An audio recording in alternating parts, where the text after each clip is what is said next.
Okay, we've made it to the final literary unit of the Avraham story. It's kind of the passing of the torch of the next generation. We're going to pick up reading in 2220.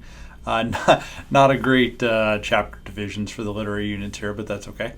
And we've just kind of come over the climax, right? So just to kind of glance back at what we had just done. So we just did the binding of Yitzhak, so the binding of Isaac. Very dramatic moment. And where that finished, if you want to flip back to it, just really quickly, chapter 22, verse 17. I will certainly bless you and multiply your seeds like the stars of the sky. So we've got a new creation is where we're at in the overall melody.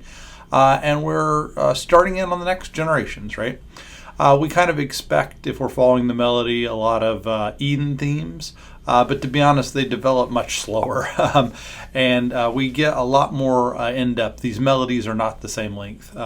In fact, what we're going to see a lot of in the next chapter is about kind of preparing for the next generation in terms of resurrection. We're going to have a redeeming of a land story, which is kind of weird in Genesis 23. And then we're going to have a very lengthy chapter, 24, the longest in all of the Torah, about how we create an Azer for Yitzhak, for Isaac. So God makes an Azer, a helper for Adam, rather quickly. We just have an Eve, but we're going to have a very lengthy story about how we get a partner for Isaac, and it's going to be chapter 24. And so I'm going to kind of lose you on the theme in that just because it's so big. And then we're going to finish with the death of Avraham. And so this next chunk, 22 through 25:10, has four pieces. Again, kind of like the last section did. 1 and 3 go together, so 1 and 3 are about Rivka is the better way to say her name. So Rivka is in 1 and 3. And then 2 and 4, this is chapters 23 and the first part of 25, they go together. It's the death of Sarah and the things that are surround her around Machpelah, and then the death of Avraham is going to come in chapter 25. And so, to be honest, the drama in these stories is much less than what we just experienced in the early parts of 22. It's the final part, the final third of the Avraham story, and it's all about passing the torch on and new life of the next generation. All right, so we're going to start in 22:20. We're going to get an extremely short little segment about the birth of Rivka. And this is going to be matched with some material in 25. By the way, the matching bit actually goes a little beyond Abraham's death, but we'll worry about that when we get there. All right, let's just read it already. 22:20. And it came about after these things, so like after all the things on the hill with the binding of Yitzhak, then it was reported to Abraham, saying, look, Milcah, she also has given birth. And so just kind of as a reminder of who we're even talking about here. So this links all the way back to the beginning of the Avraham stories. Milcah was the wife of Nahor, who was the brother of Avraham. And so you can see how we're bookending here, right? Milcah, it means queen. She also has given birth to sons for Nahor, your brother. I'm not going to bother read these names, but it's Utz, the firstborn. Buz is number 2. Kemuel, he's number 3. And then it also mentions a son of Kemuel, Aram. Why mention Aram if he's not one of the direct descendants? It's going to actually be a connection later to where they pick up Rivka. It's like the two rivers of Aram, right?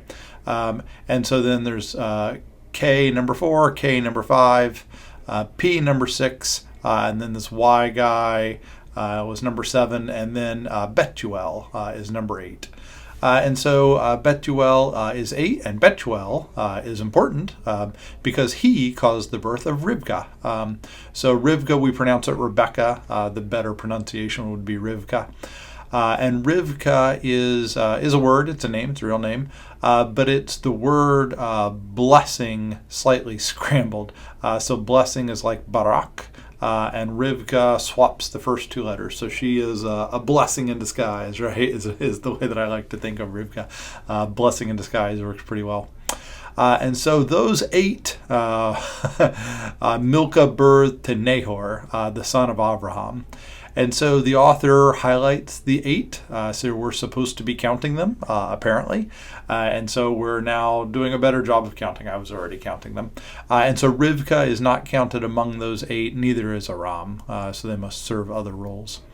And as for his concubine, so concubines aren't good, right? So concubines are not the image of God. They're not the, I didn't mean to say image of God. They're not, they are images of God. They're not the Eden ideal, is what I was trying to say. One man, one woman, two becoming one flesh. So we've got kind of a Lamech reference here, not a good thing. This idea of taking additional wives is going to get mirrored at the end of this literary unit when Abraham does it again and he gets a third wife. Anyway, so his concubine, Ramah, which I'm sure that name has significance, she also gave birth to 4 more people. And so you do the math pretty quickly. 8 plus 4 more, we get 12 sons. So we've got 12 sons over in this other place. So they're kind of doing their own thing over there back in Haran, right? So they're still going strong over there. So very short story. Really, the only thing you need to know is that Rivka was born, and then this story is going to have a matching one at the end of this. So the first 1/4 is done with Rivka, and it was very short, and that's probably a good thing because the next time we meet Rivka is going to be chapter 24 and is huge, right? All right, so let's turn the page to Genesis 23. Genesis 23 is a hidden gem in this kind of like last third of the Abraham story, kind of the post-climax kind of cool down. We're going to have an interesting story about, so Sarah dies in the first verse here, and then we're going to buy a burial plot at Machpelah.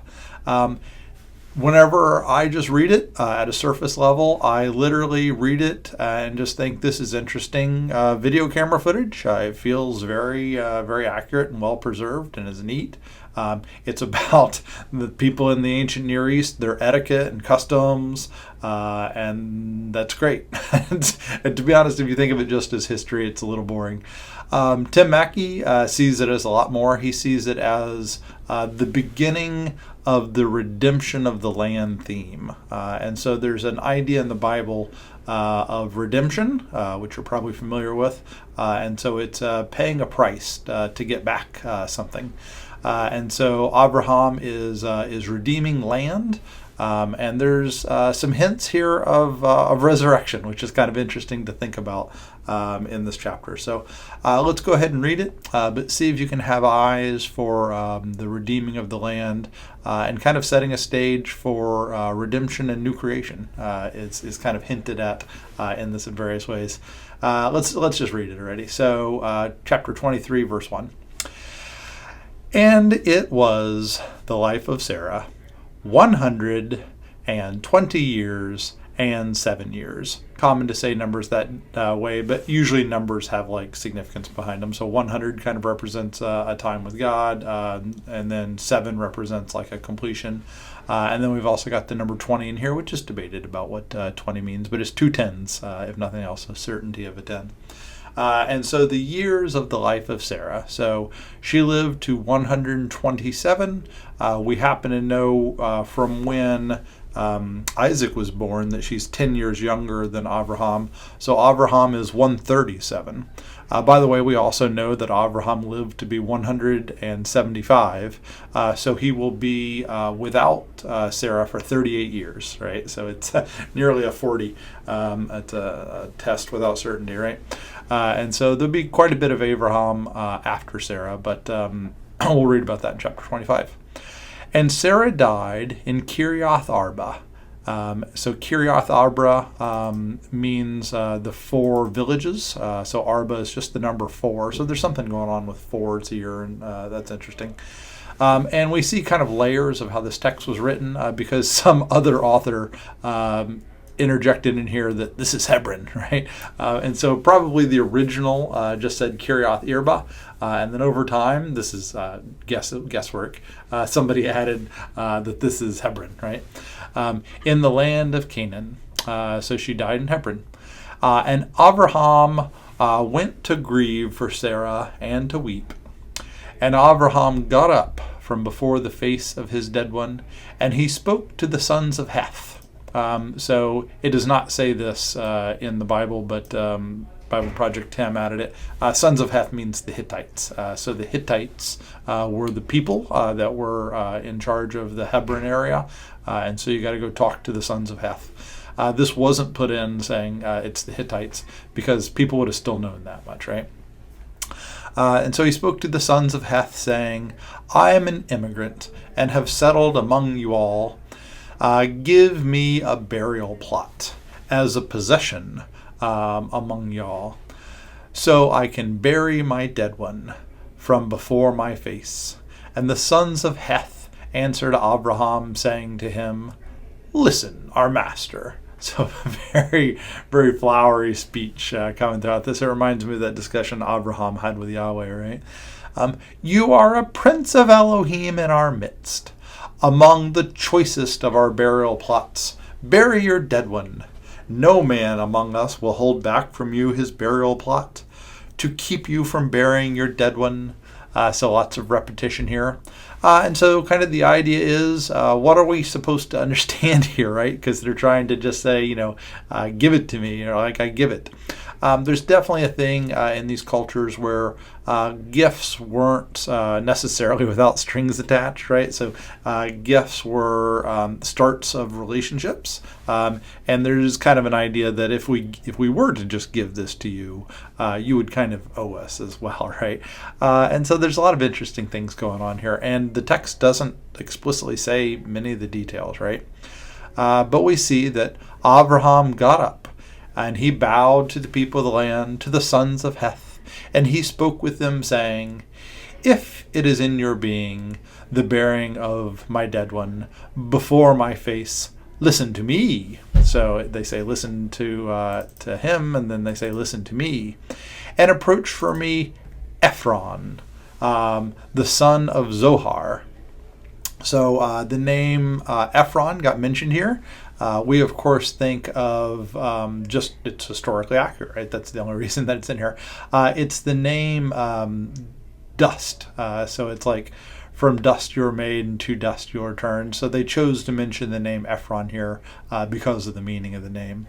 And he is a son of Zohar. Zohar is a different word than Zoar. If you remember, Lot was picking Zoar. But it definitely has a similar phonetic sound to make you think that Ephron is not necessarily like a Melchizedek figure. He's a son of Zoar. But we're buying from the dust. We're redeeming this land from the dust. That he would give me the cave of Machpelah. And so Machpelah, we wouldn't know this at all, but it kind of, the cave is an exposure and nakedness, and Machpelah means the pair. So this is the cave of the naked pair, right? Or the naked pair is the land. And so we're got Eden things on the mind here, and so we're in the Eden point in the melody, so that makes sense. We've had creation, so we're in the Eden point. And he's trying to make an Eden, to redeem an Eden, right, is his goal of the land here, which is at the edge of his field. For the full silver price, let him give it to me in your midst as a burial plot possession. And Ephraim sat in the midst of the sons of Heth, and Ephraim the Hittite answered Abraham in the ears of the sons of Heth, of all who are entering the gates of the city. So very public. And so this makes me think of like when Boaz is doing contract dealings with the closest of kin and Ruth. He does it very publicly. So definitely accurate cultural context. This story is also going to connect really directly to David buying the field of Aron for the temple, which is kind of interesting. We'll talk more about that later maybe. So this is what Ephron says. No, my master, Listen to me. So it's our third listen to me. I give to you the field and the cave that is in it. I give to you in the eyes of the sons of my people. I give it to you. Bury your dead one. And Abraham bowed, so he had already bowed before, so very much we're learning about the etiquette here of this time period, which is neat. He bowed before the face of the people of the land, and he spoke to Ephron in the ears of the people in the land, so very public. Indeed, if only you would listen to me. So the fourth firing back of listen to me.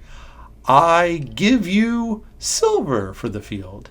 Take it from me, so I can bury my dead one. And Ephron answered Abraham, saying to him, My master, listen to me. Up to 5. A land, 400 shekels of silver. What is that between you and between me? Bury your dead one. So he says, you can still just have it, but he also names a price, right? So 400 shekels of silver. 400 kind of represents a test, which is interesting. 440. And Abraham listened to Ephron. So we finally have an end of the listening, right? And so he heard the number, right? And he weighed the shekels of silver for Ephron, which he had spoken of in the ears of the sons of Heth, 400 shekels of silver by the going of the merchant. And it was transferred, the field of Ephron, which was in Machpelah, which was facing Mamre. Oh, Mamre. That's funny. That's interesting. Mamre is how this whole thing started. And so if you go look all the way back to the beginning of the Abraham story, he talks about the oak of Mamre. Almost surprised they didn't say the word oak in there.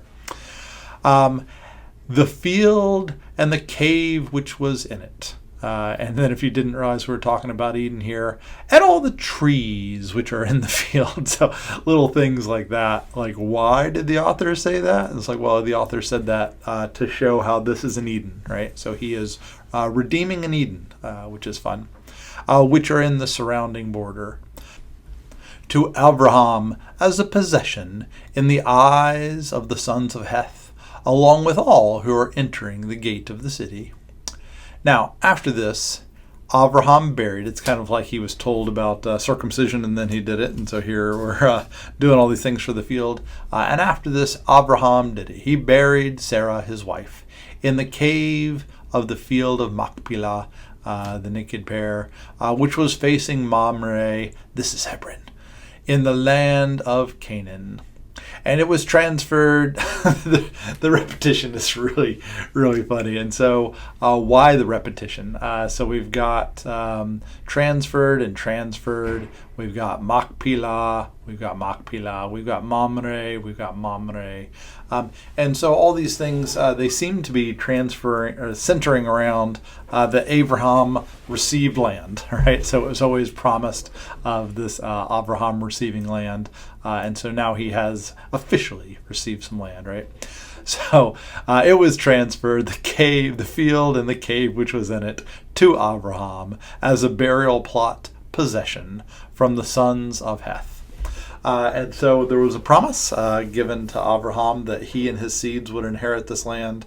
And we've got our first little bit of new creation that has been redeemed by Abraham, which is kind of fun. Just to say more about how this theme is going to pick up, this is Hebron. David will set up his kingdom first in Hebron, and then he will go from Hebron to Jerusalem. And then in Jerusalem, in both Samuel and in Chronicles, we're going to have kind of a repeat of the story when David refuses to just receive the field of Aran. He insists on paying the fair price, and so he's redeeming the land there as well. So lots of interesting little subtle hints that are not very explicitly stated. All right, so this is the second story out of the four. Now we're going to jump back to Rivka. Rivka is how we started this thing, but we're still in the Eden melody. We're still very much in Eden. And then the first thing that happens in Eden is it's not good that Adam is alone, and so God builds from the side of Adam an Azer. And so that's what we're going to have in chapter 24. We're going to get a wife for Isaac, but it's going to go differently this time. And so there's not going to be a God doing it.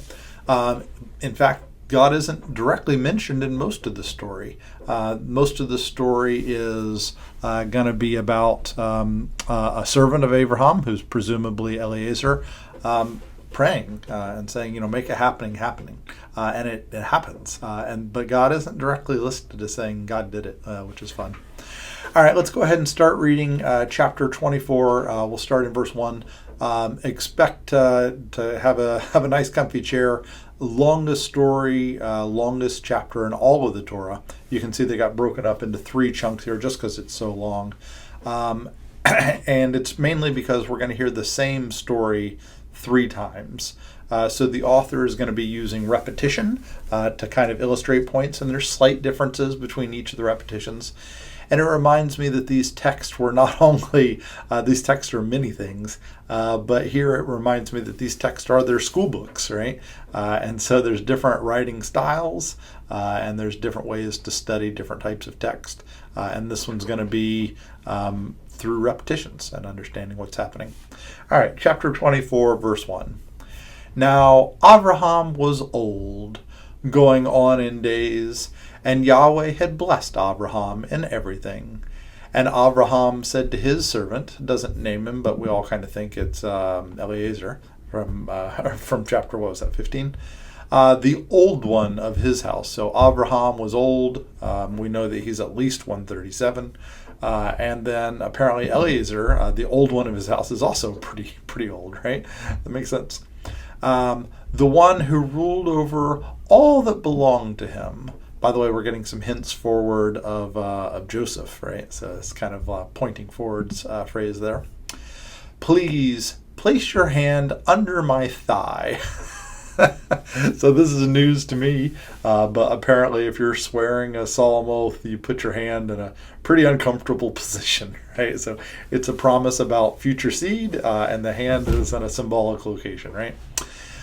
So I can make you swear an oath by Yahweh, the Elohim of the skies and the Elohim of the land. So this reminds me of Melchizedek, is kind of what it reminds me here. You will not take a woman for my son from the daughters of the Canaanites, in whose midst I am dwelling. Rather, to my land and to my family you will go, and you will take a woman for my son, for Yitzhak, so for Isaac. So kind of interesting. It doesn't directly say God said to do this, but it's what's being done. It was not directly forbidden or anything, but it's a choice to go back to Haran to get a wife for Isaac. And the servant said to him, perhaps the woman will not be willing to go after me to this land. Should I return your son to the land which you came out from? And Abraham said, Abraham nearly explodes here, keep watch over yourself so that you don't return my son to there.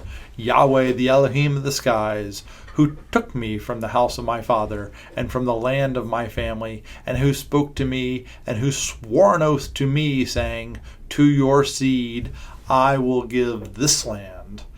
He will send his messenger before you. So I'm going to pause right there. So Abraham is trusting, right? So Abraham only wants Isaac to be in this land. By the way, Isaac does a nice job. There's a famine in Isaac's time where he could leave the land and go to Egypt, but Isaac actually learns and he stays in the land, which is cool. Although Isaac also does the exact same things with the she is my sister nonsense. All right. Anyway, moving on. The line that I stopped on here, it says, he will send his messenger before you. And so the question is, does that happen? Because we don't see like an angel in this coming story, but we definitely see the presence of God, even though God isn't mentioned, which is kind of fun. All right, so carrying on here, still in verse 7. So you can take a woman for my son from there. And if the woman is not willing to go after you from there, then you are innocent from this oath. Only do not return my son to there. And the servant placed his hand under the thigh of Abraham, his master, and he swore an oath to him about this matter. I'm just thankful the authors didn't repeat the whole thing right there. They just said about this matter. All right, so pretty clear what's going on here. And so now the servant, I still prefer to just call him Eliezer, is heading out. And the servant took 10 camels from the camels. Again, just have to laugh. 10 camels from the camels. Did we really need from the camels? Obviously, the author is trying to do something here, and it makes me want to count the word camels, right?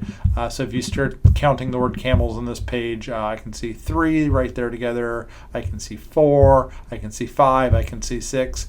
Lo and behold, I can see 7 camels on this page, right? So they love to do little things like that. 10 also, we're going to see the number 10 show up twice in this story. 10 can represent, it's a shal. It can represent God, the 10 words of God, the 10 plagues of God, things like giving a tenth. And so there's like these little hints that the messenger of God is going ahead of him, right? Via little things like 10 camels from the camels. All right, moving on. By the way, numbers should never dictate the understanding of a story. They're simply fun little extras after you already understand what the story is about. They never change a story, right? All right. And he went, and all the good of his master was in his hand. The tov was in his hand. He reached out his hand and he had the tov. And he got up and he went to the land of Aram Naharaim. So Aram was the kind of weird name that was added back at the, I think it was 2220. It was a grandson that was mentioned for no reason, but we've got a connection now between this story and between that story. So Aram Naharaim, the city of Nahor. And he made the camels kneel outside the city at the well of water at the time of evening, at the time when the women who get water come out. By the way, this story immediately reminds me of like New Testament things, right? So I'm thinking of John chapter 4, Gospel according to John, the woman at the well, the Samaritan at the well. It's interesting that this story, like historically, it probably would have happened around like, 2600 BC time frame is when we think of this. And then the woman at the well story would have happened in, around 30 AD. So like nearly 3,000 years have passed between this story and that story. And it's crazy that there's still women going out to the well to get water in much the same way. I think about how fast our time moves. I wouldn't think that like any activities would be the same that they were 3,000 years ago. But I just think that's kind of an interesting thing. And so there's some similarities in the story there. And he said, Yahweh Elohim of my master Abraham. So he's talking to Yahweh. It's prayer, right? So there's no angel of the Lord standing in front. This is how I feel every day, right? Yahweh Elohim of my master Abraham, please make it happen today before me. And so the phrase here, make it happen, it's like make a happening happen. And so he's praying for help from Yahweh, right? And so this is, I don't know, we've kind of left the learning phase and moved into how I feel every day, right? So make it happen today before me and act with hesed, loyal love towards my master Abraham. Look, I'm standing at the spring of water. So we're still in Eden, right? So we think about water coming in Eden. So he's standing at a spring, right? And the daughters of the men of the city are coming out to get water. And may it be that the young woman to whom I say, we're going to get this so many times. So whoever I say to, please lower your jar so I can drink. So he's going to ask for a drink. Again, this John chapter 4 story, Jesus asked the woman for a drink. And it just kind of shows that the authors in the New Testament, they knew the Old Testament so well, and it shaped them. And the thing shaping the mission has always been these scriptures. All right. And she says, so if I say this, then she's going to say drink. And I will also give a drink to your camels. Those camels that were kind of like mentioned for no good reason before, they come back up in a big, big way. Surprise, surprise. May she be the one that you've decided for your servant Isaac. And by means of her, I will know that you have acted with loyal love towards my master. So kind of a book in there from where he said it earlier. All right, so it's a pretty simple thing. I'm going to ask some girl for a drink. If she gives me a drink and then also gives drink to my camels, may she be the one, so that I will know. That will be the sign to me, right? Kind of putting the Lord your God to the test moment, but we won't worry about that just now. All right, verse 15. And it came about before he finished speaking. So didn't even finish speaking. What a fun story. I wish all life was so clear cut. That look, Rivka, came out, who was born from Bethuel, son of Milcah. We knew that from chapter 22. Wife of Nahor, and we knew that. The brother of Abraham, yeah, we knew that. And her jar was on her shoulder. So this jar on the shoulder is interesting. The jar on the shoulder reminds you of Hagar. So when Hagar was sent away, it was probably in chapter 21, she had a jar upon her shoulder. And so God will see. So it's representative of a God will see moment of her jar on her shoulder. Again, thinking about the New Testament, when you enter the city, you will see a man carrying a jar on his shoulder. So a little inversion there.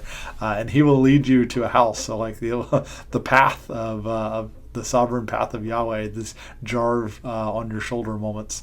Just kind of been interesting to think about. And the young woman was good to see very much.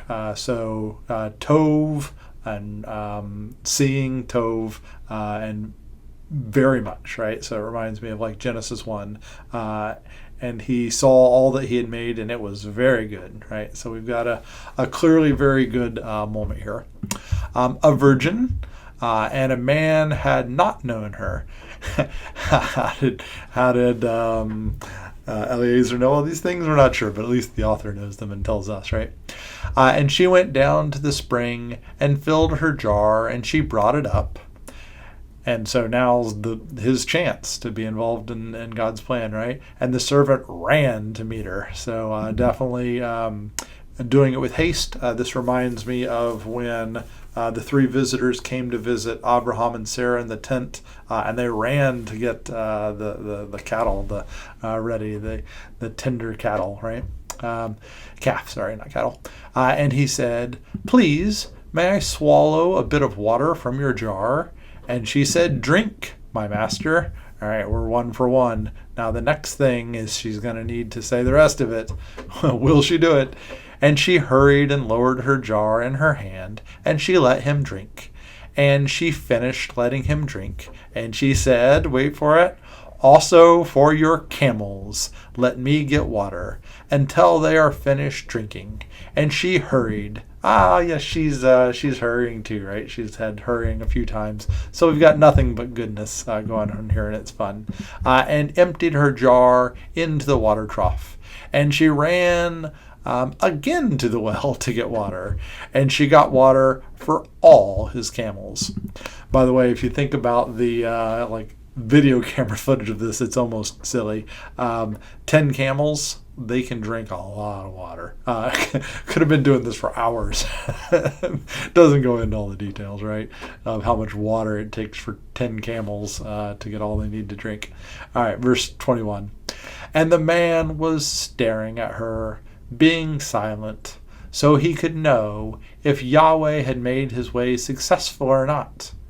And it came about, when the camels finished drinking, that the man took a gold-nosed ring, a half shekel in weight, and 2 bracelets on her hand, and 10 gold was their weight.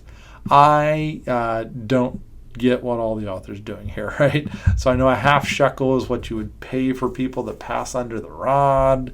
A gold nose ring, obviously it's wealth, but I don't get all the details here. And then we have this number 10 that's kind of snuck in again. 10 gold was their weight. And he said, "Whose daughter are you? Please tell me. Is there a place for us to stay in the house of your father?" And she said to him, "A daughter of Bethuel I am, the son of Milcah, whom she birthed for Nahor, in case you didn't know all that, right? And she said to him, we have much straw and fodder. There's a place for him in the manger, and also a place to stay. And the man bowed in worship to Yahweh and said, may Yahweh be blessed, Elohim of my master Abraham, who has not abandoned his loyal love with my master. As for me, Yahweh has guided me on the way to the house of the brother of my master. And the young woman ran, so we're still running, we're still excited about this, and she reported to the house of her mother about these words. So it's kind of interesting, the highlighting that Milcah gets in this. So it's called the house of her mother. That will be paralleled here real soon, by the way, when they meet Yitzhak, and then they're in the tent of Sarah. So it's quite a bit about the mothers, Milcah and Sarah here, which is fun. All right, don't worry, we're going to hear that story again. Let's turn the page and let's go to Genesis 24:29. Now Rivkah had a brother. His name was Laban. It says here Lavan, which is the better pronunciation of his name. It's the word white, which is interesting. And so white is going to be a name that's important in the next story when we have the striped and speckled cattle and all that. So it's a little bit of wordplay on the word white. This man is anything but white. He's a trickster amongst tricksters, appropriate combatant for Jacob the deceiver, right? All right. So his name was Lavan, and Lavan ran to the man outside the city, to the spring. And it came about when he saw the nose ring and the bracelets on the hands of his sister, and when he heard the spoken words of Rivkah his sister saying, and so this is another time where Nahor has apparently died, and so it's going to be Lavan who's responsible for Rivkah, and so the brother. And so all these she is my sister moments have a weird parallel here with Lavan and Rivkah. This is what the man spoke to me, that he went to the man, and look, he was standing by his camels in the spring. Got some more camels. And he said, come, blessed one of Yahweh, why do you stand outside? I have prepared the house and a place for the camels. And the man came into the house, and he opened up the camels, and he gave straw and fodder to the camels, the water for the washing of his feet, and the feet of the men with him. Too long to go into every detail. We're just going to keep on chugging. But the man, who's presumably Eliezer, has come into the house, and he's welcomed by Lavan. And there was set before him food for eating, and he said, I will not eat food until I speak my words. And he said, speak. Here comes the story again, in about the same level of detail. And he said, a servant of Abraham I am, and Yahweh has blessed my master very much, and he has become great, and he has given to him flocks and herds, silver and gold, male and female servants, camels and donkeys. And so I think it's a sevenfold abundance. Is that right? 1, 2, 3, 4, 5, 6, 7, 8. I guess it depends on how you count servants. So it's sevenfold abundance, right?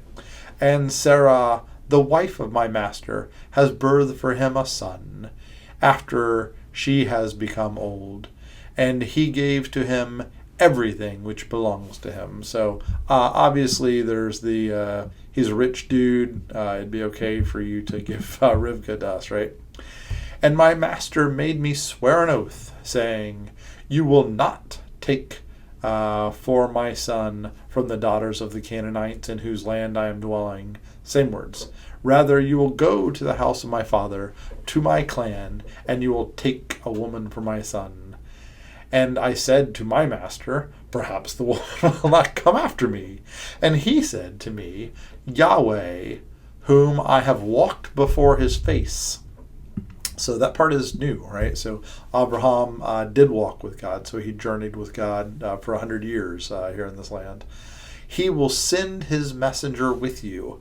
And so we bring up the fact that this messenger was coming. We didn't see this messenger, but the messenger is here, right?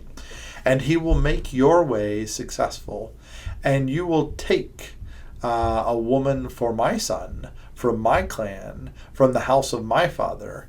Then you will be innocent from my oath, because you will have gone to my clan. And if they don't give you, then you will be innocent from my oath. So why did the author repeat all this again, right? So we can kind of study and learn how things are slightly different. So that's kind of fun. And I went today to the spring. Oh my goodness gracious, yes, we know all this. And I said, Yahweh, Elohim of my master Abraham, if you would, please make successful my way upon which I walk. So I'm going on a journey here. Look, I am standing before a spring of water, and may it come about that the young woman who comes out to get water, and to whom I say, please give me a little water to drink from your jar. And then she says to me, both you I will give to drink, and I will also get water for your camels. So a little bit of speeding up there, which is good. May that be the woman whom Yahweh has decided for the son of my master.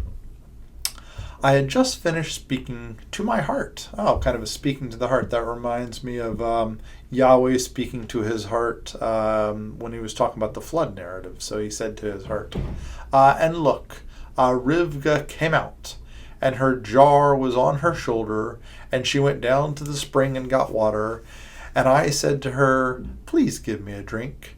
And she hurried and brought down her jar from upon her, and she said, drink. And I will also water your camels. And I drank. And also she watered the camels. And I asked her, and I said, whose daughter are you? And she said, the daughter of Bethuel, the son of Nahor, whom Milcah birthed for him. And I bowed and worshipped to Yahweh. I blessed Yahweh, the Elohim of my master Abraham, who guided me on the way of faithfulness. So kind of a new word here of guided on the way of faithfulness. Thy word is a light unto my feet. I said that wrong. Blessing unto my path, right? And take the daughter of the brother of my master for his son. And now, if you are going to act with hesed to my master, loyal love and faithfulness, hesed and emet, these are characters of God that we're going to learn about in Exodus, which is going to be really fun. If you choose to act with loyal love and faithfulness to my master, tell me. And if not, tell me that too, right? So I can turn to the right or to the left. A very interesting phrase that points forwards about Moses is going to regularly talk about not turning to the right or to the left. So a lot deeper than I'm ready to go into here, but some little seeds that are laid for later there. And Lavan answered, and Bethuel. And they said, so apparently Bethuel is still alive, so that's good, but presumably not Nahor. The word spoken has gone out from Yahweh. We are not able to speak a word to you, tov or ra, so good or bad. Look, Rivka is before you. Take and go, and she can become a wife for the son of your master, just as Yahweh has spoken a word. Again, lots of little interesting things here. The tov and the ra makes you think of the tree, right? But we are just going to keep chugging because we're almost there. We've still got 15 more verses. So the thing that hasn't happened yet is we haven't gotten any information from Rivka. So Lavan and Bethuel, the patriarchal community that it is, have made their decision, and they say that they can't say anything, good or bad. But Rivka is before you. So Rivka is at the tree. So this is Rivka's tree moment. And so they say take and go, but it will be Rivka who actually gets a chance to choose here. All right. So now we're coming up to the final third of this very long chapter. I'm glad they kept it as a chapter. It is unified, but it just is long. Picking up in verse 52. And it came about, when the servant of Abraham heard their spoken words, then he bowed to the ground. So this bowed makes you think about the story we just heard about the purchase of the cave of Machpelah. He bowed to the ground in worship of Yahweh. And the servant brought out articles of silver and articles of gold and clothes, and he gave to Rivkah. So he took and he gave to Rivkah. And he gave precious gifts to her brothers and to her mother. So this is not Milcah anymore. I think there was a Bethuel's wife in there as well. And they ate and they drank, and he and the men with him, and they stayed the night. So it's a feast, right? So we have a nice feast together. It reminds me of Melchizedek, right? And they got up in the morning, and he said, "Send me off to my master." So it reminds me of like the next morning when Lot wakes up, right? So it's time to go to the hills. Are we going to just go to the hills? Because we should just go to the hills. And they said, her brother and her mother, "Let the young woman dwell with us a few days, or 10." I love just throwing in these 10s, right? So it's our third 10 now. After that, she can go. So they're delaying, which is not good. It makes us think of not just going to the mountains, right? And he said to them, "Do not make me delay. Yahweh has made my way successful. Yahweh's paved the road here. Send me off so I can go to my master." And they said, "Let us call the young woman, and we can inquire what she says." So very good for the culture to actually ask her her opinion on all this. And they called Rivkah, kind of a hidden blessing, and they said to her, "Will you go with this man?" And she said, "I will." And so neat story. We have a female heroine here. We have a theme of female heroines who are going to be in the line of the Messiah, right? And so Rebecca is the first of many people like Ruth, who are kind of unexpected outside the line women who save the covenant promise. And so she's the first of a theme, right? And they sent Rivkah, their sister, and her nursemaid. By the way, we get this mention of the nursemaid here. This nursemaid will come back up later, but not for a very long time. And so we'll just kind of put that in the back of our brains, that Rivkah has a nursemaid that goes with her. And the servant of Abraham and his men, and they blessed Rivkah. Here you can see in this translation the two names, Rivkah and blessing, and how they're related.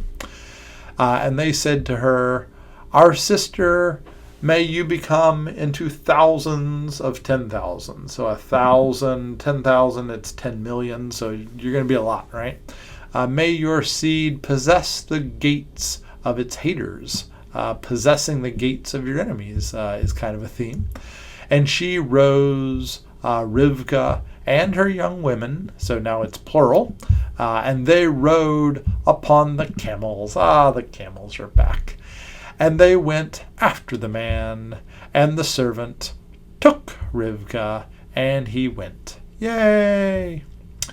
Now Yitzhak, Isaac, was going from the entrance of Bir Lahairoi, the well of the living one who sees me. And so we've been to Bir Lahairoi before. This is the first time that Hagar left when she ran away. She was at Bir Lahairoi. So these places are only mentioned because there's connections between this story and that story, which is interesting. And he was dwelling in the land of the Negev. Here comes a fun translation. And Yitzhak went out to urinate in the field as it was turning to evening. Most translations say he went to the field to meditate, but if you look at the word closely, it's connected to when Saul was in the cave and he urinated in the cave, or whenever they're making fun of Elijah and they say, "Where's Bella? Maybe he's gone to urinate," right? So it's actually that word. And so it's a comedy all of a sudden, which is funny. So we've got different literary styles. And he lifted his eyes, and he saw, and look, camels coming. And Rivka lifted her eyes, and she saw Yitzhak. And she fell off her camel. Most translations will not do that one either. But it's the verb nafal, which means to fall off. And so Tim Mackey did this translation, and he wanted to highlight the comedy that we have kind of going on here. So we've got our first romantic comedy. And she said to the servant, "Who is this man who is walking in the field?" So he's walking, he's journeying to meet us. And the servant said, "He is my master." So all the time when he was saying my master, we kept thinking of Abraham, but now we see the passing of the torch. So Yitzhak is my master. Abraham's not dead yet, but. And she took a veil and she covered herself. Makes me think of, Noah and the tent, right? So the two brothers went back and they covered. And so nakedness is one of the themes here, right? And the servant recounted to Yitzhak all the things that he did. Now, you might get really worried that we're going to repeat the whole thing here, but we're not. And Yitzhak, and Yitzhak brought her to the tent of Sarah, his mother. So these mother references. And he took Rivka, and she became a wife for him. And so this woman, this word wife, this is the Eden narrative. And so this whole thing is a really in-depth look at how it's not good for Isaac to be alone, but for him to be part of the Eden ideal, right? And he loved her. And Yitzhak was comforted after the death of his mother. So a little connection to the earlier story that we had just finished. And so modern storytelling, they live happily ever after, and that's the end. Modern storytelling would definitely not tell the story of Rivka helping Jacob deceive Isaac later and saying, "May the curse be upon me," and all that. Modern storytelling would end with just a happy, everybody's good kind of thing. But that's not how people really are. That will be an excellent hinge, by the way, as we get into our chapter 25 with verse 1. So chapter 25, we've got 10 verses left with Abraham, and so we're running out. So the first 10 verses are the Abraham story. We will keep looking after Abraham dies in verse 10 because the literary unit kind of continues beyond that. So we'll read every word up through verse 10, and then after that we'll just kind of do some hand waving for the rest of it, right? And so we start with, "And Avram did it again." And so this is a phrase that reminds me of Genesis 4, when Adam did it again, and he had a third son. And so here Avram does it again, and he takes a wife. So we just talked about a wife in the last story. You can see how these authors connect things. And so he has a third wife. And so we talked about when Abraham had a second wife, Hagar, that he'd become like Lamech. But he has a third wife. Now, this is an interesting thing that we try to look at to decide, like, is it okay to remarry after your wife dies, or is that not okay? And the author doesn't directly say, but I'll say that not much good comes out of a third marriage here. And he took a wife, and her name was Keturah. It means smoke or vapor, right? And she birthed for him. So he's actually only got 2 sons so far, the covenant of the blessing, who is Isaac, from whom Jacob will come, and then the 12 tribes. And then he's also got Ishmael, from whom eventually the prophet Muhammad will come. And then now he's got a third wife, and she's going to give birth to 6 sons, so half as many as 12. Again, I'm sure they've got reasons for all their numbers, but he's going to have 6 more sons. So these last 38 years is actually when he had the majority of his children. Who knows how many daughters, by the way, but 6 sons. So she birthed for him Z and Y, and Midia is the main one here. So country and the Midianites. So from Keturah are going to come all the Midianites. And so there's Midianites and Y and S. I'm not going to pronounce their names. And then we get some information about the grandchildren's. So this Y person, he had Shiva and Dedan. And then we're going to have some great grandchildren from Dedan, the Asherites, and maybe some of these names we know, but some of them will come back up later in the Bible. Again, this is just hard for us because we don't know these names and these words, but they were presumably meaningful to them. The only one that's meaningful to me at all are the Midianites, the sons of Midian, because they'll come back up in the there'll always be problems with the Midianites. And they were and Enoch. We have an Enoch in here. Avon and E. So a bunch of vowel names after that. If you wanted to count them, the grandkids and great-grandkids, there's 10 of them. Again, I'm sure they had significance in why they listed all these, but it's over my head, right? All these were the sons of Keturah. And Abraham gave all that belonged to him to Yitzhak. And to the sons of the concubines of Abraham gave gifts. So they were called wives, and so Hagar was also called a second wife. She was called a wife, and Keturah was called a wife. But then here it refers to them as concubines, which connects us to the start of this literary unit where it talked about Nahor's concubines, right? So not a great thing, right? So he gave everything to Isaac, all these possessions, and then to other people he just gave gifts. Think that's going to cause any problems? Of course it's going to cause problems. And he sent them away from Yitzhak his son while he was still alive to the east. So we had the Eden beat. We should have seen this coming. We've got division of the brothers. And it's forced by Abraham this time. So Abraham does something terrible that divides the family and sends away the division of the brothers, and they go east to the land of the east. So the melody is still playing, right? So again, modern storytelling would have let Abraham die good, right? He would just have said, he was a good man all the way till the end, and we loved Abraham. But that's just not reality, right? Abraham finishes with problems. So it does not disqualify all the good things that Abraham did. Abraham, you're going to see one day, right? But Abraham is still making mistakes, right? And it's causing the division. So again, have division of the land, right? By the way, if you think back to the major view, there's the story of Genesis 1 through 11, and then there's these stories of Abraham, and they're the two biggest quilt pieces. And if you think about how 1 through 11 ended, it ended with the Table of Nations and the divisions going out. And so here we have a little miniature Table of Nations of people going out. So it's just kind of interesting to see even that much bigger division of 1 through 11 versus the Abraham stories beginning to line up as well. And these are the days of the years of the life of Abraham, which he lived 100 years and 75. So his wife Sarah was 120 and 7.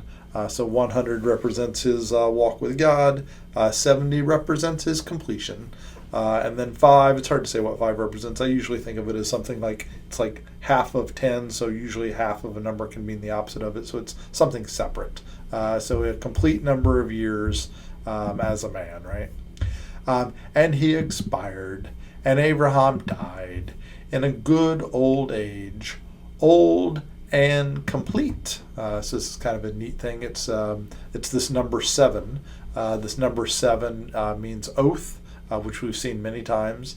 It also means complete, or like teleos would be the Greek. So mature and complete. So you can see that there's a design here between the 70 and the word complete. So no surprise that 7 is used so often to represent completeness or oath. It's very clear in this little passage.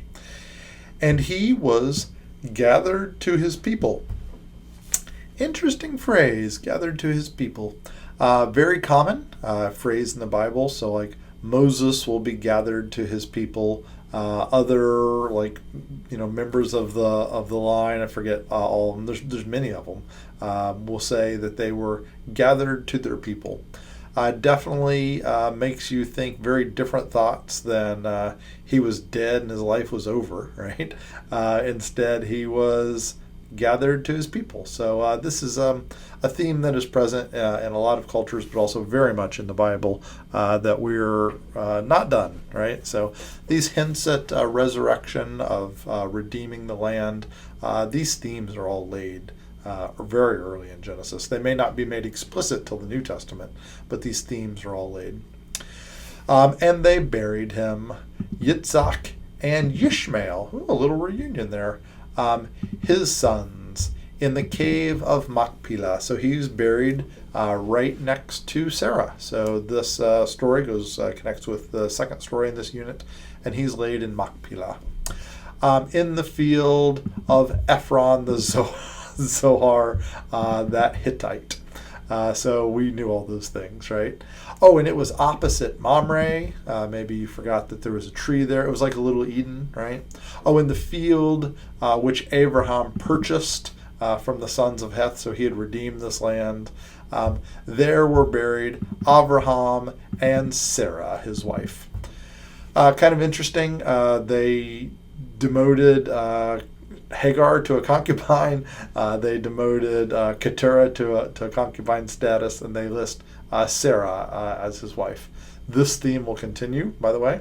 When Jacob is buried, I believe in this same cave, he's going to be buried there with only Leah, his first wife, not Rachel, not Bilhah or Zilhah. No, that's not the right names. But just be one, right? So it's kind of back to an Eden ideal, which is interesting. And so what is the author trying to communicate there?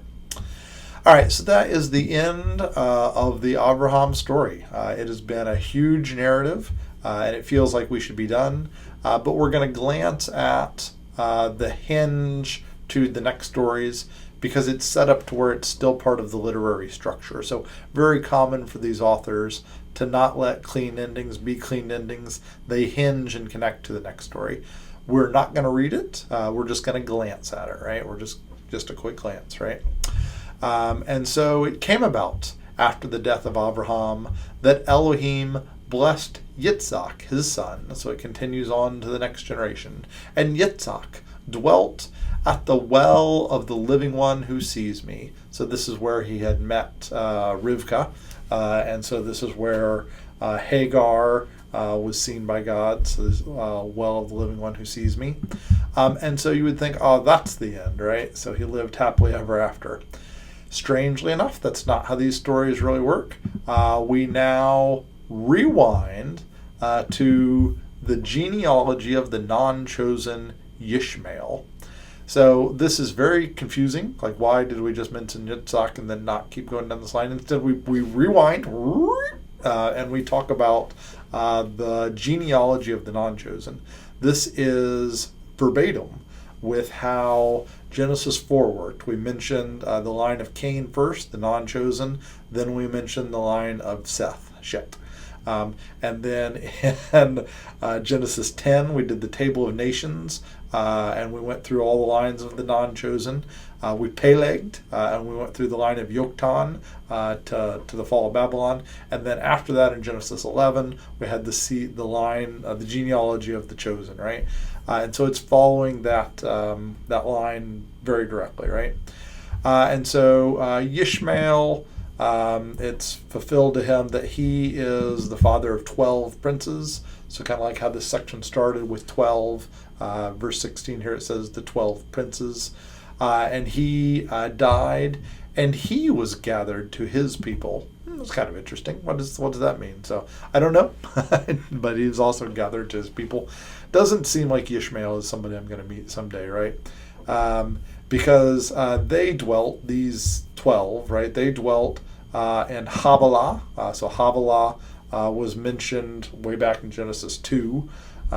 And it was opposite Egypt. As you go to Ashur, that was the names of one of the people earlier, against the face of all his brothers, he fell. So he died against the face of his brothers. All those things were as they were predicted.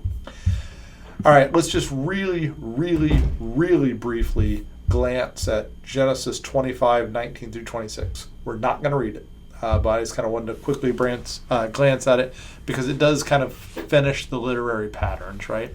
So these are the Toledotes, the birth generations of Yitzhak, the son of Abraham, and Abraham caused the birth of Yitzhak. So I won't read it, but it kind of tells a brief genealogy view of Yitzhak. We will go into Yitzhak a little bit more, and then we're going to go really the next big unit is going to come with Jacob. All right, thanks so much for joining us. This is the end of these kind of like audio guide tours through the stories of Abraham. All right, thank you.